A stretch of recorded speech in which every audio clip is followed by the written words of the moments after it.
Welcome to this explainer. Okay, picture this. You are watching a literal gravity-defying routine at the Olympics, and you are totally expecting the judges to flash a flawless perfect 10, but instead, a seemingly random number like 14.500 pops up. Why?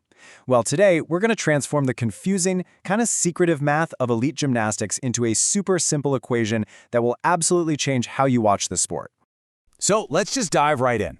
The biggest question on literally every casual viewer's mind is this: whatever happened to the perfect 10? I mean, it used to be the ultimate global benchmark for athletic perfection, but today, that 10.0 has completely vanished from the final results, leaving a lot of us just scratching our heads. Let's demystify exactly where it went. To get us there, here's our game plan. We'll start with the perfect 10 myth, then decode the magic scoring equation, dive into artistry and execution, check out how apparatus rules differ, and wrap up with how you can become an armchair judge from your own couch. All right, part 1, the perfect 10 myth, a brief history. We really need to address the elephant in the room and bust the biggest myth in gymnastics scoring today. Historically, the old system capped a gymnast's max score at a perfect 10.0. But back in 2006, the International Gymnastics Federation completely flipped the script. They shifted away from the perfect 10 to an open-ended model. And why'd they do that? To encourage wild, athletic innovation and taking massive technical risks. So today, there is actually no ceiling on how difficult a routine can be. Moving right along to Section 2, the magic scoring equation, the mechanics. Now that we know why the scores look so different, let's look at the actual math judges are using. Okay, so every single elite artistic routine gets two totally separate independent evaluations. First up is the D score, or difficulty score. Now this has absolutely zero upper limit. The harder the skills, the higher that number climbs. And second, we have the E score, the execution score. And hey, surprise, the ghost of the perfect 10 actually lives on right here. The E score starts at a 10.0 and gets chipped away by deductions for every little tiny mistake. And here is the absolute core of the whole shebang, the anchor formula.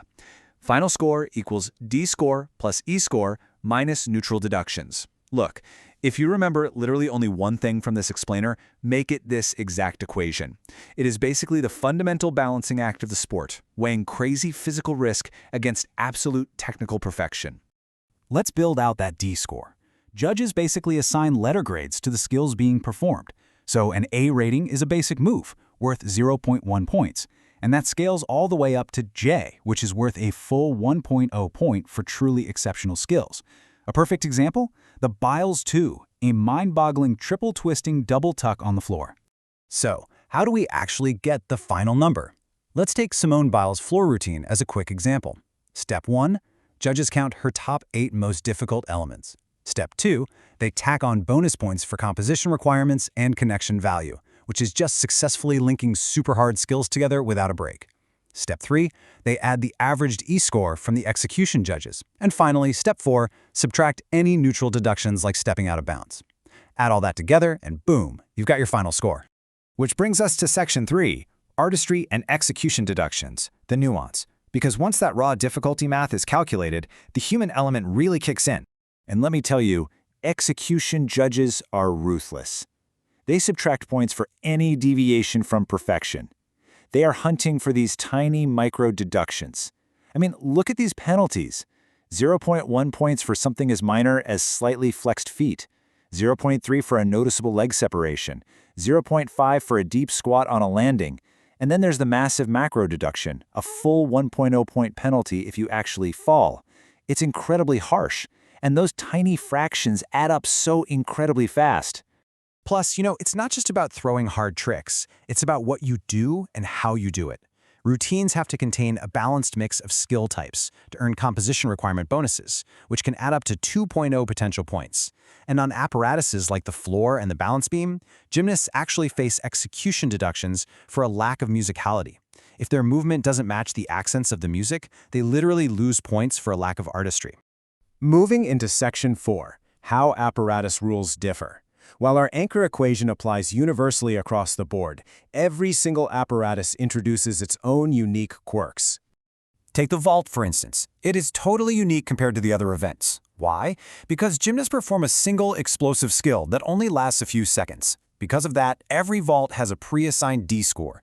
Take Simone Biles' massive Yurchenko double pike. It carries a locked-in D-score of 6.400.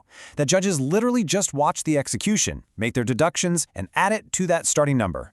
Honestly, it makes the vault the most objective apparatus to judge. But conversely, let's look at the men's pommel horse compared to the women's floor. The pommel horse is widely considered the absolute most technically demanding apparatus to judge. It's all this complex, continuous circular motion. And notably, under the 2025-2028 code, it does not even award a stuck dismount bonus. Meanwhile, the women's floor exercise has a totally different structure, demanding acrobatic elements in multiple directions, plus a very specific dance passage. All right, Section 5, Becoming an Armchair Judge, the application. So, how can you actually take all this knowledge and use it while watching the next big competition from your couch? Well, you can actually practice scoring routines at home. It's a fantastic learning exercise. Start by hunting for those obvious neutral deductions. Keep your eyes glued to the boundary lines on the floor. A foot stepping out of bounds is an automatic 0.1 to 0.3 deduction. Look out for unheld handstands on the bars or rings. A balance without turns has to be held for 2 full seconds before dropping. And watch for crossed legs or flexed feet during those super fast tumbling passes. I promise, once you start looking for those 0.1 deductions, you're going to see them everywhere. You can also get involved with passionate online fan communities. For example, over on the gymnastics subreddit, you'll find dedicated fans who painstakingly break down the incredibly dense FIG code of points specifically to help beginners out. They compile these amazing guides on rule changes and analyze routines frame by frame. Engaging with these communities is just a fantastic way to develop a much more informed perspective.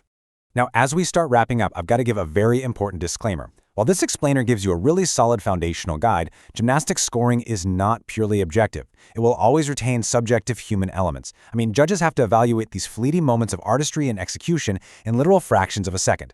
That subjectivity is exactly why the panels drop the highest and lowest execution scores to find a fair average. It's a system trying to be as objective as humanly possible while evaluating, well, human perfection. So the next time you tune in and see a 14.500 flash across the screen, will you know exactly how they earned it? And more importantly, will you look past that missing perfect 10 and realize that achieving a 14.500 today requires a level of superhuman difficulty and microscopic perfection that the old system couldn't even imagine? Keep an eye on those landings, enjoy the gymnastics, and we'll catch you next time.